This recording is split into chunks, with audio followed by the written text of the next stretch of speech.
It is 25 years and now 1 day, 25 years and 1 day since a tragic event happened in my family. The 25th anniversary of Uncle Jimmy's death, my uncle, was yesterday, May 22nd. For 10 different reasons, I didn't address it yesterday. I am sharing today, and this is not a story just about my family.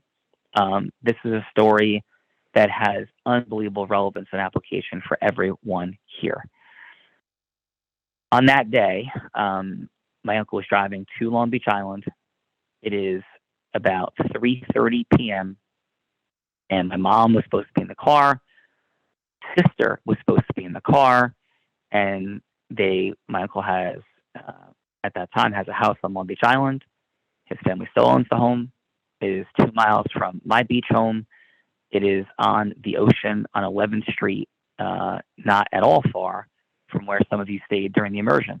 A little bit north of where you were, a few blocks north, maybe a quarter mile north of the Engel side where we met, the Doors moment. But my uncle was heading to his house, and everybody was sitting down there. It is sacred in our family, and sacred in my own world. Like, sort of like I have a sub-sacred core of it. If you looked at my family as like Christianity, I'm like a sect of within, for the sacredness of what Memorial Day is to me personally.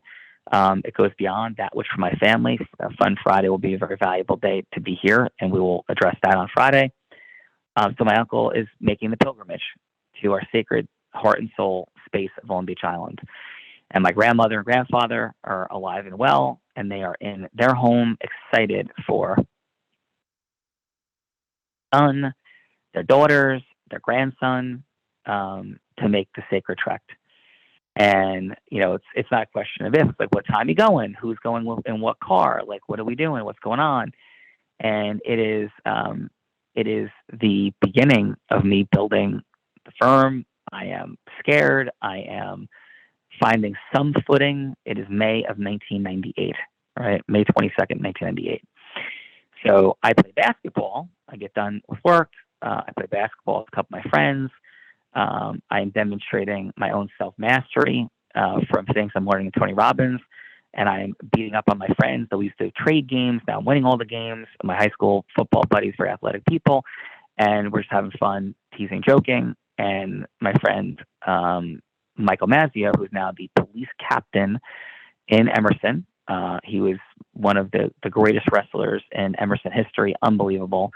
And just tremendous human being. One of the toughest humans you've ever met in your life, and kindest. If every police officer in America was Michael Mazzio, we have changed 10 problems in America. From racial division is meaningfully impacted in a better way. The frames of police versus whatever, like, he is everything it should be.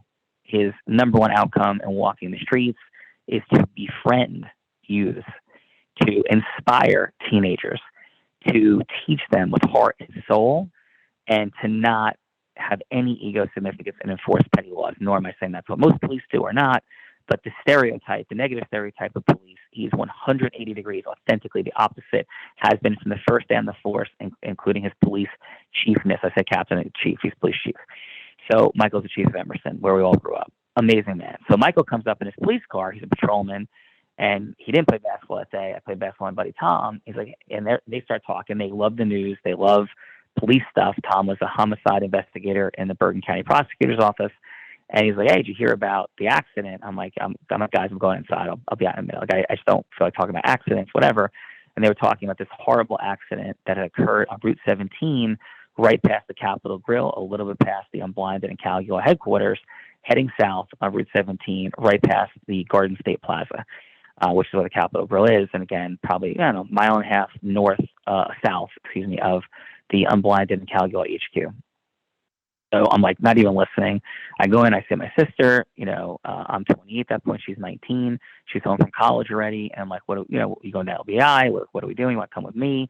I don't have children yet, and then LBI, right? I'm married to my first wife, but no children. So we end up in that moment, deciding that Michael's going to continue patrolling. Tom is going to get his wife, Nancy, and they are going to come to my house. I'm going to have pizza and maybe watch a movie. So we get pizza. We're sitting there having the pizza, and I'm going to go down to Long Beach Island late that night. Like, that's what's going to happen. Right? It's Friday, Memorial Day weekend. And the phone rings, and Pegeen, Tyler Koryama's mom, my 3-year-old children's mother, picks up, and I just hear screaming on the other end of the phone. And I instantly know somebody's dead. And I don't know if you ever had that experience. It's the only time I've ever had it in my life. But I instantly know somebody is dead. And I have the unbelievably uncomfortable, painful experience of actually in my nervous system beginning to recognize a hierarchical dynamic in my nervous system of the first people I hope that it's not. Now, that's a really weird experience. And I've reflected on it many times in my life. It's uncomfortable. It's weird. But that's what actually happened to me, and the only time it's ever happened in my life. And it was really uncomfortable. And this is all lasting for about 7 seconds. And Pegeen is screaming, "I can't understand you. I can't understand you."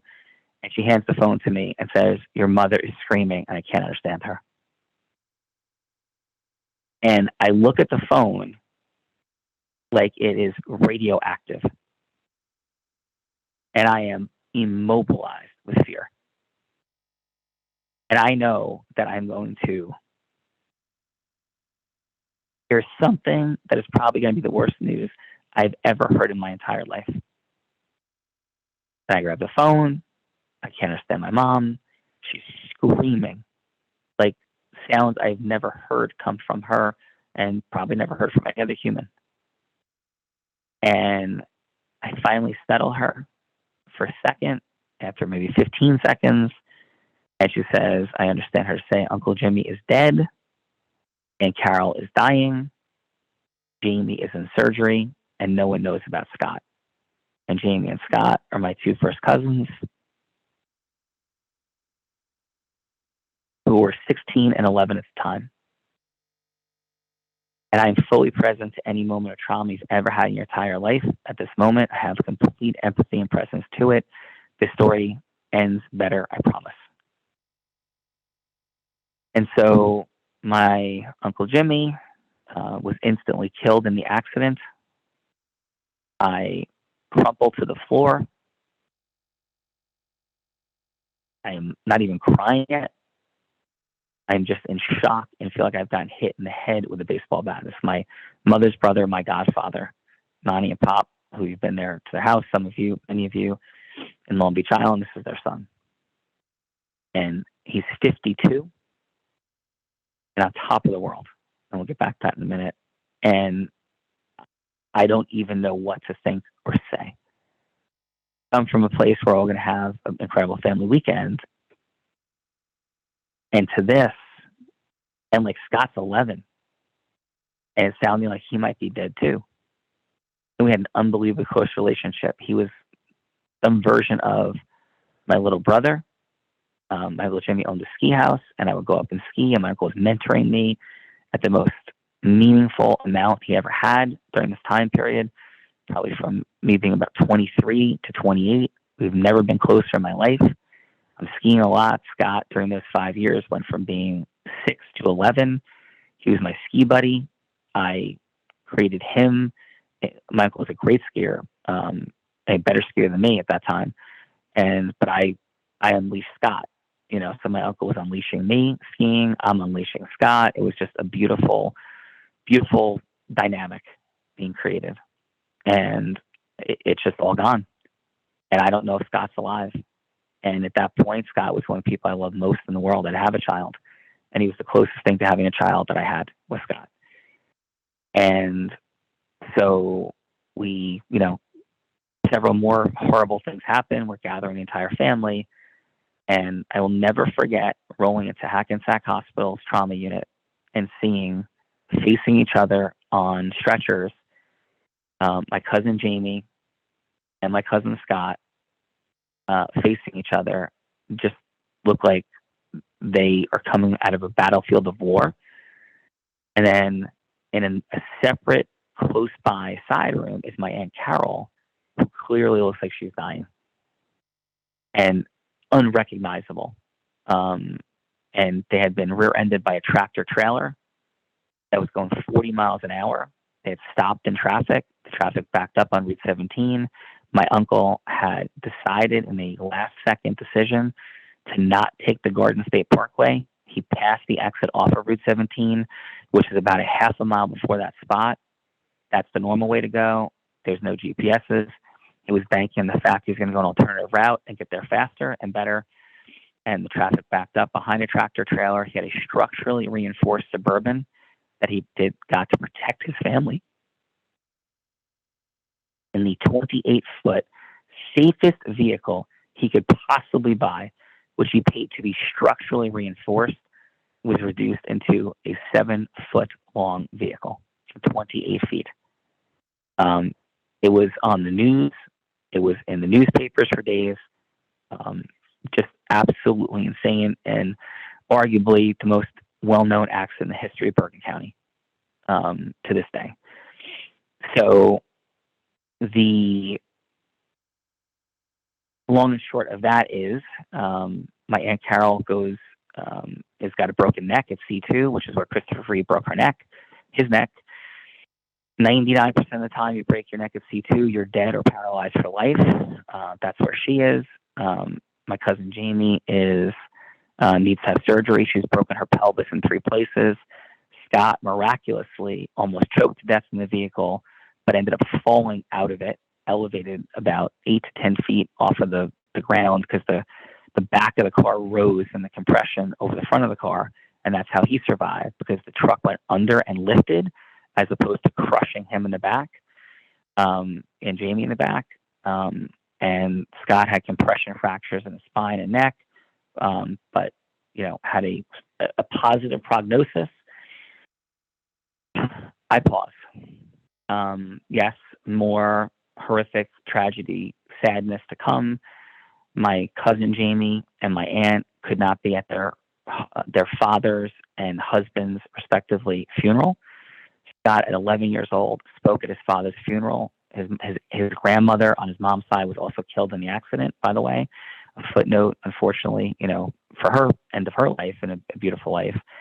And Scott had to give the eulogy, or got to give the eulogy, for his father at 11 years old and his grandmother, when his mother and sister were not even present in the church. It was one of the most heroic and extraordinary things I've ever witnessed.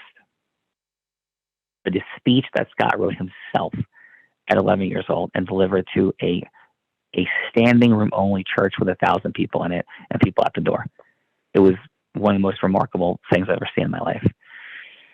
So how do you reconcile all of this? How do I reconcile all of this in the beliefs in God and why and all things working together for good or not? And I'll come back to that in the final in a moment. But I will say this, that my uncle lived this formula. My uncle was not fulfilled, and he was a master's in math and computer science. His father was blind. They grew up with no money.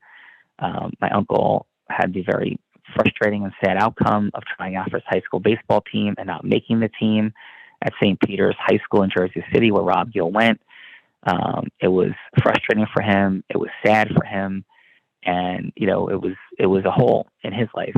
So he had a blind father, wasn't playing athletics, and attributes some of his not making the team to the fact that my grandfather wasn't really able to help him very much in developing as a baseball player. He loved baseball, and he decided he'd study, and study he did. And he ended up going to St. Peter's College. He was a math genius, not out of genetic birth, but out of hard work. My grandfather did help him with mental math problems and did a lot of things that my grandfather could do, and my grandmother as well. And he ended up as getting his master's eventually in math and computer science.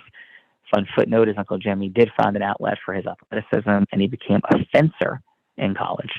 And he became an all-conference fencer at St. Peter's. And that was some fulfillment of, the athleticism that was never sort of emerged from him that he found a way through fencing, as a fun footnote to his life. And he eventually, my Uncle Jimmy eventually went to work at Exxon, which I believe is where Marissa is.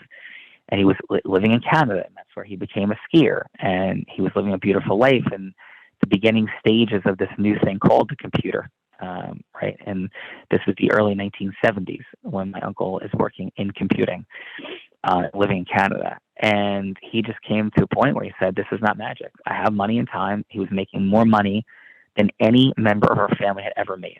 It wasn't a lot, but it was more money than any of his uncles, aunts, father, cousins, and no one had ever made the money that Uncle Jimmy was making working at Exxon, and he was probably making $20,000 a year or something, $18,000 a year, and no individual person had ever made that much money in the history of our family.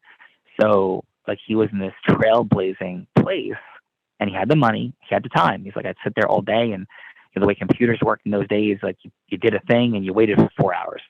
He was bored to death. He's like, there's something bigger. My father's, blind. Like, I want to do something better and more powerful with my life.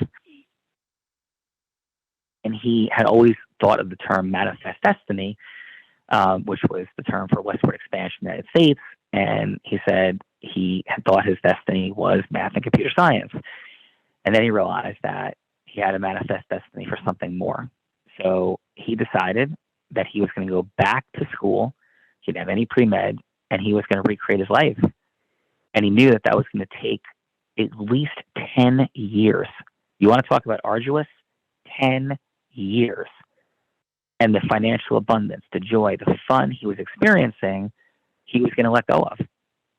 And take 10 years on a dream of being able to get into retina with no assurances whatsoever that he would even get into medical school, because he was older and there was age bias against people going to medical school. And so my Uncle Jimmy goes back and says, I'm going to take my undergrad classes. He meets my Aunt Carol taking undergrad classes at Columbia University. And he tells her something very simply. They connected. They went out for coffee. And he says, listen, here's what I'm doing for the next decade. And he said, you seem really amazing. I was very interested in pursuing a relationship, but I don't know it's going to be. I don't know if it's going to be very much for the next 10 years. And this is what the next decade looks like. And he said, what I really want to know, and not this moment, but certainly before our next date, is, are you ready to stand by my side for a decade? And pretty much not see me very much. And understand that you will never get between me and this mission and outcome. But if you ride alongside of me with this mission outcome, every dream you've ever had in your entire life will be fulfilled. Will you give me 10 years? Will you be okay if we go to the movies once a month? Will you be okay if we have no money? Will you be okay if I work 80, 90, 100 hours a week? Because I'm going to find a way to get into retina. And there is a virtual impossibility of that happening from where I am today to getting to that happening. She said yes.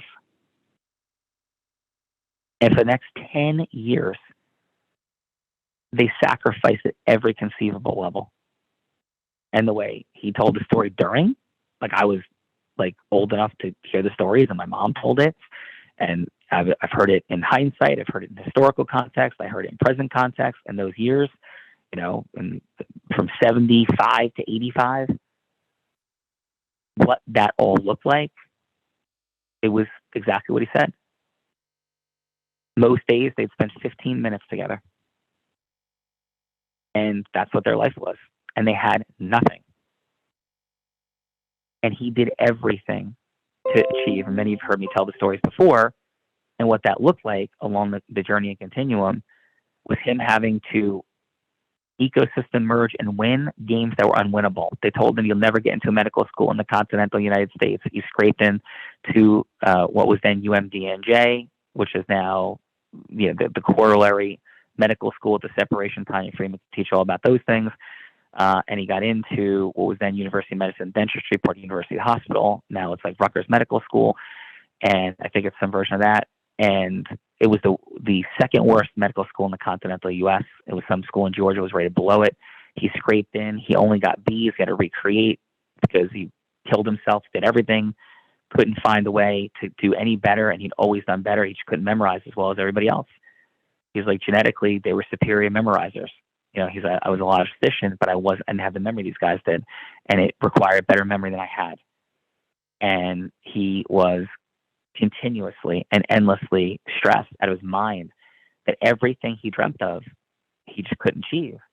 So, as many of you heard me share, he got a job dissecting eyeballs and worked 20 hours a day dissecting eyeballs. 20 hours a day dissecting eyeballs. Like, he just wouldn't leave. And he created a breakthrough in the eye condition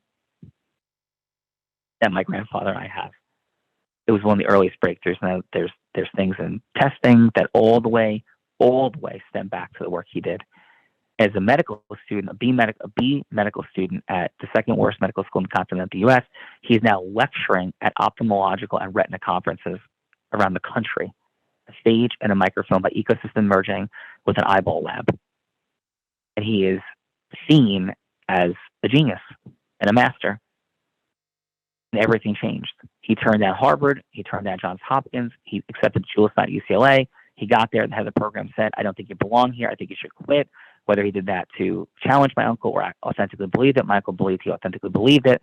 My uncle graduated #1 from that residency program because it wasn't just memorization. It was practical application, and he was the best retina surgeon coming out. And my uncle will go on to become authentically arguably, the #1 retina surgeon in this country because of his self-process and influence mastery.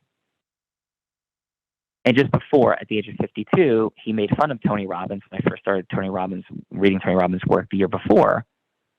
And I gave him Awaken the Giant Within for his birthday, the year he died. And he wrote me a letter apologizing, thanking me, and saying he was wrong. And that's who also he was. And he told me in one of our final deep conversations in 1998 before the accident that his journey, his mission was to help kids in Africa and bring medical care to Africa in new ways for blindness. It was to study money and finance. He was incredibly financially successful, bought Jenny Craig's house for cash, the Diet Queen, his beach house, his ski house.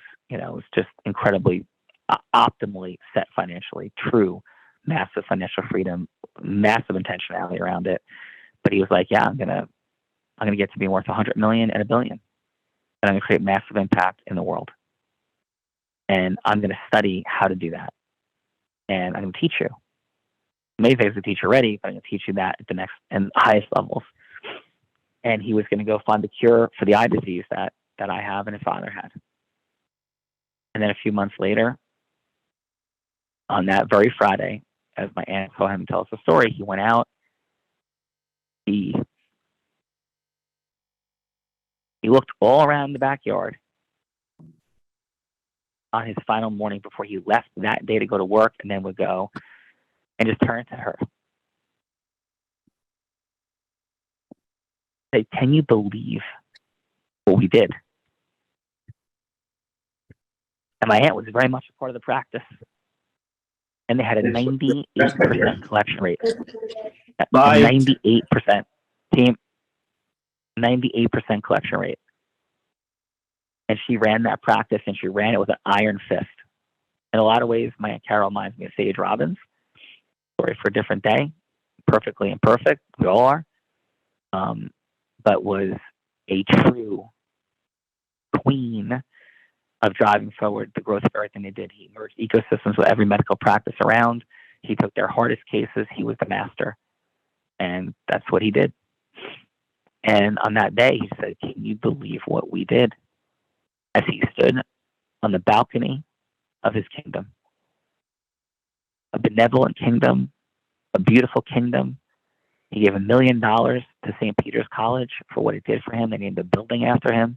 Not a pledge of $1 million over time, $1 million in cash. He was a philanthropist. He was a heart-centered leader. There's 2,000 people that came to his wake. People couldn't even get in. The stories were endless of him saving the sight of people, but more importantly, who he was to them. The presence he gave them, the "I see you, I hear you, and what you say matters to me" was the most common statement said to my grandmother and grandfather and our entire family as people came through the receiving line at his wake. And the newspaper article, one of them came out in Jersey City, where it all began, and said, it was a wonderful life. And that was the headline of the story about his life. So, summation. I do believe that God makes all things work together for good. I do believe the truth that my uncle's story and the lessons of it will be greater amplified through this work than if he lived to be 80 years old. I do believe he died a hero and a heroic figure, and I never could understand all of God's wisdom and all the things that happen and why, but I still trust it. As every time I tell this story, I cry. Not my preference, I miss him. But his life, having the blessing of that life, having been that close to mine, and the coaching, the training, the mentoring, and he was imperfect, and I learned from his imperfections. He would get hurt, he would close off. I modeled some of those things at times myself. I learned from them. I keep my heart open. There was times he didn't talk to one of my aunt Di and him didn't talk for 10 years. Family friction crushed my grandmother's heart and soul. There's things that happen in my family. I refuse to follow that same pattern. I thank him for those lessons as well of what not to do. But 99% of what to do is the highest levels of mastery. And for all of us, what if we took the worst moment of our life and that was the worst moment of my life? And I'm blessed that that's the worst moment of my life, because you may have a worse moment. I hold space for it. And what if the worst moment of our life also became an unbelievable, powerful asset in service of people? And my uncle's life and story and his tragic death is exactly that. So is my blindness, and so can be your greatest sadness, heartbreak, trauma. And I promise it's a choice. I promise it's a choice. And I get that there's things I haven't experienced, but that and blindness, it's pretty good ones. There are harder ones and worse ones. And they're all a choice with the highest empathy. And some people in my family cannot even hear me say that. Cannot even hear me say that. Because it's only sadness, loss, and tragedy. And they want to own that story and be in that story, and I hold no judgment over them. So I get it. And I don't know if our belief structures, I'm absolutely certain, though, that doesn't serve our highest and best interests. And how this story of my uncle's life and the 2 skis that hang up behind my head in my office, in my house, in my library, like, those are his 2 skis, and he gave them to me a year before he died. His favorite pair of skis he ever had. They became, outmodeled, outdated. They're racing skis. They're cool. They're weird. They're fluorescent, yellow, orange, pink, whatever. Which could not be less consistent with who my uncle was. Every time I step into that library,